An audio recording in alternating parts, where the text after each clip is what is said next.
La mgambo likilia siku zote ujue basi kuna jambo, na jambo lenyewe tayari lishakaribia.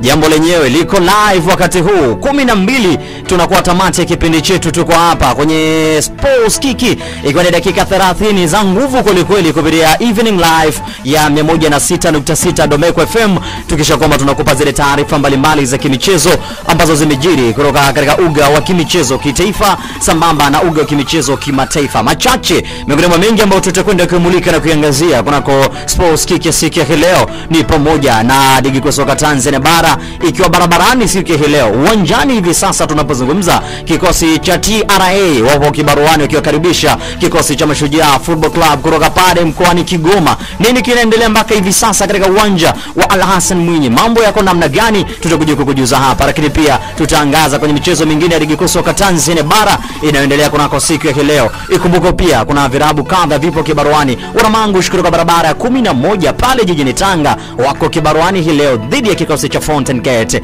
Lakini pia Dodoma Jiji kutoka hapa makao makuu ya nchi Dodoma wako pia kibaruani dhidi ya kikosi cha Mtibwa Sugar kutoka Manungu Turiani mkoani Morogoro. Wanazungumza nini katika mchezo huo? Utakuja kuwasikia hapa wachambuzi wa masuala kabumbu wakiudadavua kwa kina kabisa michezo hiyo sambamba na mchezo huo Dodoma Jiji Football Club kutoka hapa jijini Dodoma. Lakini pia tutaangaza barani Afrika kuhusiana na ile tuzo mbalimbali za shirikisho la soka la mpira miguu barani Afrika CAF, ambalo limetangaza wale ambao wanawania tuzo mbalimbali ikiwemo tuzo za kocha bora wa mwaka 2025, mchezaji bora kwa upande wa Interclub, yani mchezaji bora wa ligi ya ndani hapa barani Afrika, lakini pia wachezaji bora kwa upande wote wa ujumla wanaocheza ndani na nje ya Afrika, lakini pia wachezaji ginda ambao wamefanya vizuri kwenye michuano ya CAF msimu huu 2025.